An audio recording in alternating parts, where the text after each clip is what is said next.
My name is Sophia. I am 31 years old. I work as a teacher in a small town. I live in a quiet place where people know each other. Life was simple. I liked my job. I had good friends. I believed in love. I thought love meant kindness, care, and time. But then I met Miguel. Miguel was polite and friendly. He came to my school one day to help with a community project. He smiled at me and said, "You have a nice laugh." I smiled back. I did not know it then, but that small moment would change my life. After that day, he started texting me. "Good morning," he wrote. "I hope your day is good." I felt happy. I waited for his messages. He asked me many questions. He wanted to know my favorite food, my favorite book, and my dreams. He said, "I feel close to you." After 1 month, we became a couple. He took me to the beach. He gave me small gifts. One time he brought me a book and said, "This made me think of you." I started falling in love. I told my friends about him. They said, "He seems sweet, but be careful. It's fast." Miguel did not wait long. After 6 months, he asked me to marry him. We were walking near the sea when he stopped and said, "I want to wake up next to you forever. Will you marry me?" I cried and said yes. Our wedding was small. My parents were happy. His family smiled. I wore a simple white dress. Miguel looked at me and whispered, "You are the best thing in my life." I believed him. The first year of marriage was calm. We ate dinner together. We watched movies. On Sundays, we walked in the park. Sometimes he surprised me with flowers or a kiss on the cheek. I felt lucky. I told myself, this is love. This is what I always wanted. But slowly, things changed. Miguel started coming home late. He didn't explain. He said, "Work was busy." I said, "Okay." I trusted him. But he stopped asking me how my day was. He stopped looking at me when we talked. I felt something was wrong, but I didn't want to believe it. I tried to do more. I cooked his favorite food. I cleaned the house well. I wore his favorite dress. But he didn't notice. He looked tired. He looked far away. I asked, "Are you okay?" He said, "I'm fine. Just tired." One night I waited for him. I made pasta, his favorite. It was already 9 p.m. When he came home, I said, "I made dinner." He looked at the table and said, "I already ate." He walked to the sofa and turned on the TV. I sat alone. I looked at the food. I lost my appetite. Another day, I saw his phone on the table. A message came. It said, "Can't wait to see you again." The name was not saved.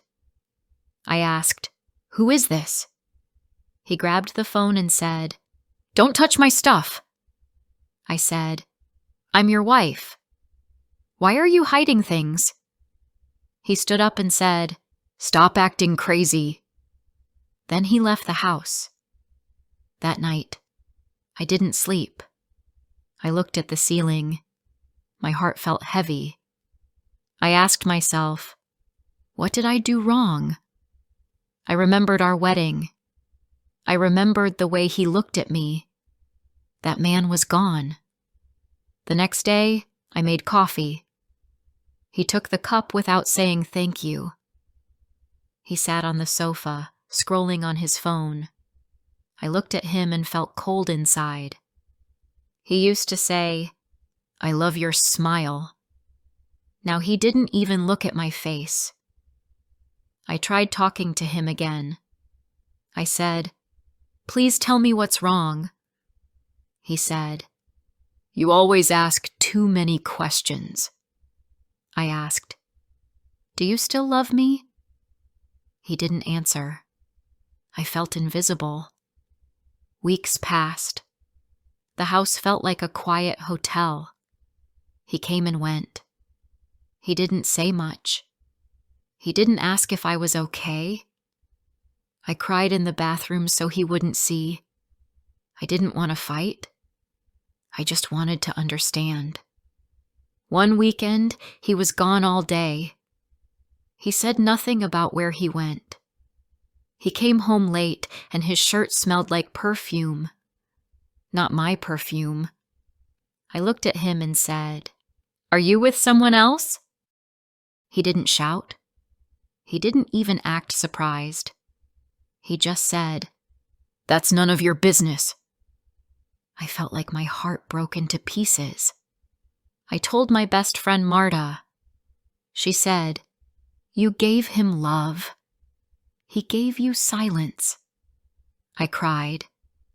I said, "Why did he marry me if he didn't love me?" Marta said, "Some people want comfort, not love. You were kind. That's what he wanted." I sat with her words for days. Was I just easy? Was I just someone to fill space? I looked at our wedding photos. I remembered how proud I felt to be his wife. Now I felt shame. I looked at myself in the mirror. My face looked tired. My eyes looked sad. I didn't smile anymore. One morning, Miguel forgot his phone at home. I didn't plan to look. But the screen lit up. It was a picture from a woman. She was holding a glass of wine and smiling. The message said, "Wish you were here." I sat down.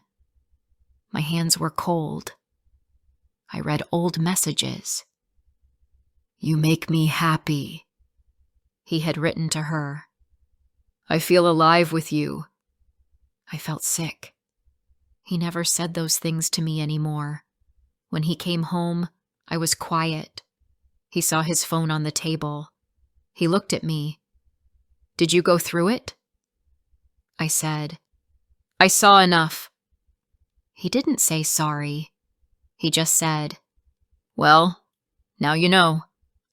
I said, "Why did you marry me?" He shrugged. "You were nice. It seemed right at the time."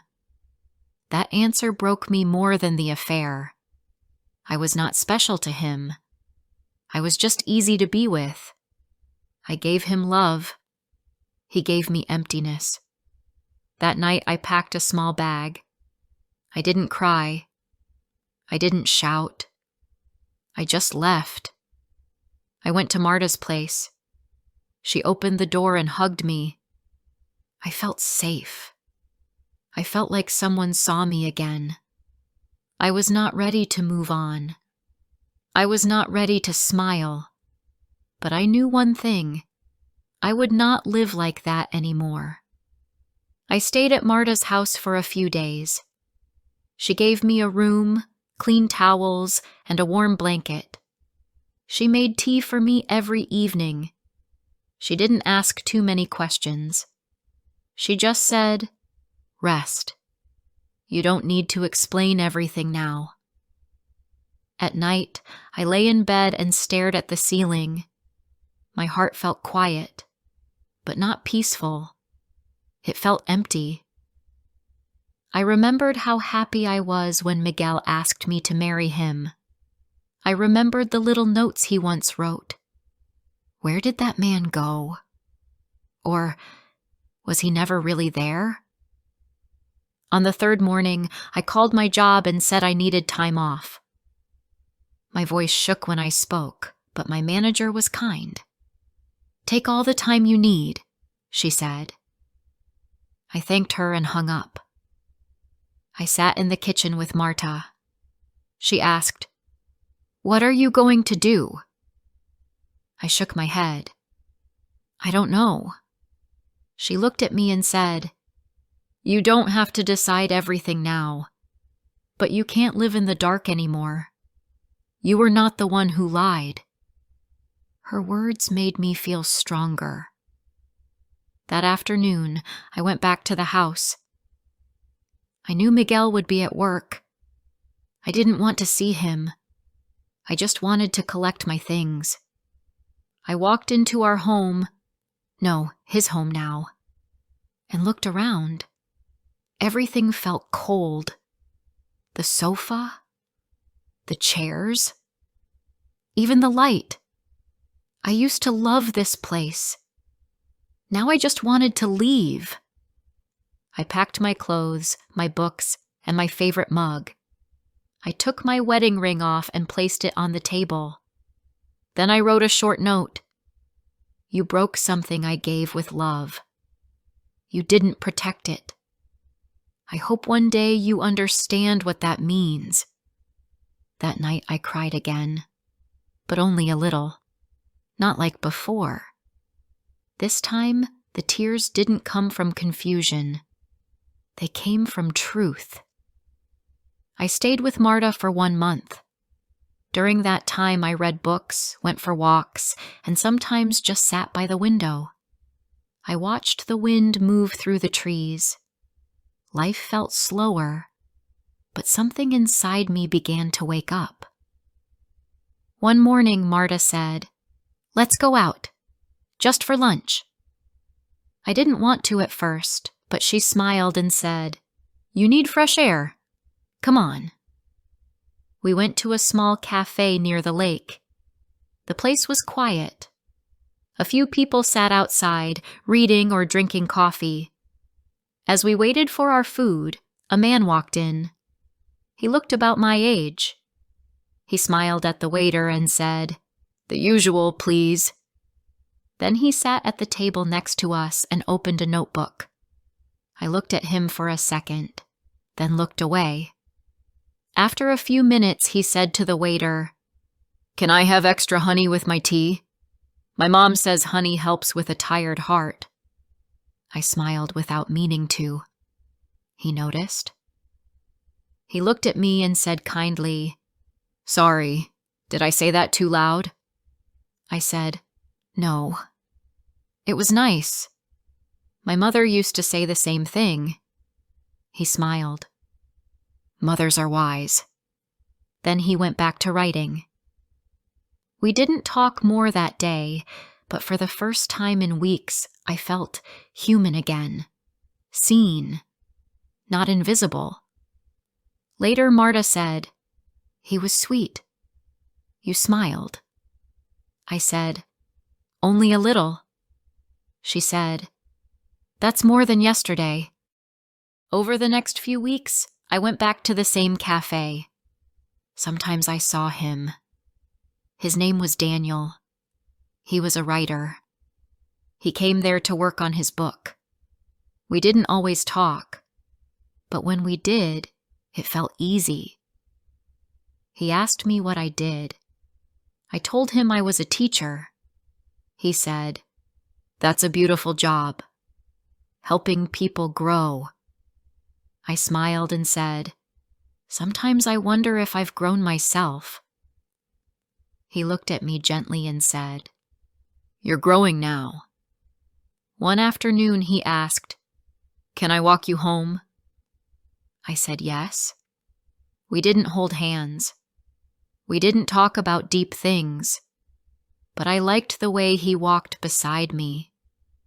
Not ahead, not behind, just beside. When I reached Marta's door, he said, "Thank you for letting me share this moment with you." I said, "Thank you for being kind." That night, I thought of Miguel for the first time in days. But this time, it didn't hurt the same. The pain was smaller. It was still there, but far away. A few days later, I went to visit my parents. I hadn't told them everything, only that Miguel and I were taking a break. My mother hugged me for a long time. My father made coffee and said, "You can stay as long as you like." I knew they were worried, but they didn't push me to explain. In the evening, I sat outside with my mom. The sky was pink and orange. She said, "You don't have to tell me the details. I just want to know. Are you safe?" I said, "Yes. I'm hurt, but I'm safe now." She touched my hand and said, "That's enough for me." Back at Marta's, I started to write again. I used to love writing small poems and short stories. I stopped doing that after I got married. I don't know why. Maybe I thought I didn't have time. Maybe I just forgot myself. Now, each morning, I wrote something, even just a few lines. Even if it wasn't good, it made me feel like me again. Daniel still came to the cafe. Sometimes he brought me a flower or a funny story. We became friends. That's all. But it was good. Safe. One day he said, "You have a quiet strength. I can see it." I didn't know what to say. Nobody ever told me that before. That night I looked in the mirror. I still saw someone tired, but I also saw someone brave. Someone who left a cold house and chose warmth. Someone who walked away from pain, even when she was scared. I knew my story wasn't over. One morning, I opened my email and saw a message from Miguel. It said, "Can we talk?" That was all. No hello. No sorry. Just those 4 words. I stared at the screen for a while. I didn't know what to feel. Anger? Fear? Curiosity? I didn't answer right away. I waited 1 day, then 2. Finally, I replied, "What do you want to say?" He sent back, "I miss you. I made a mistake." My heart didn't move. Months ago, those words would have made me cry. But now, they felt empty. Like an old song I used to love, but couldn't listen to anymore. I didn't write back. That weekend, I went to visit my sister. She has 2 small children. When I walked in, they ran to me and shouted, "Auntie Sophia!" I hugged them tightly. Their little arms reminded me that love can still feel good. My sister looked at me and said, "You seem lighter, happier." I smiled and said, "Maybe I am." On the way home, I thought about everything, about the way Miguel changed, about the silence, the cold looks, the lies, about how I tried to fix everything alone. I used to blame myself. I used to ask, what did I do wrong? But I didn't ask that question anymore.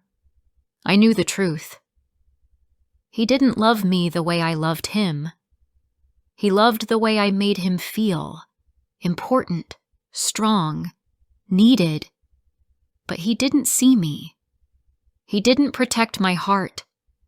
And that's not love. I no longer felt ashamed. A few days later, Daniel and I sat at our usual cafe. It was quiet. A little wind moved the trees outside. He looked at me and said, "Do you ever want to love again?" I thought about it. I took a sip of my tea and said, "Yes, but not now. I want to love myself first." He smiled. "That's a good answer." We talked for a long time that day, not about love or pain, but about books, food, travel. I laughed, really laughed. The kind of laugh that starts deep in the chest and feels warm all the way through. It had been a long time since I laughed like that. Over the next few months, I slowly rebuilt my life. I moved into a small apartment close to school. It wasn't big, but it had sunlight in the morning and a small balcony where I could drink tea. I hung up photos of my family and friends. I put my favorite books on the shelf. I bought a yellow pillow that made me smile.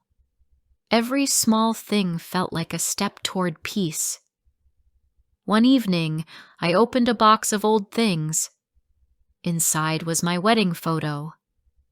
I looked at it for a long time. I didn't cry.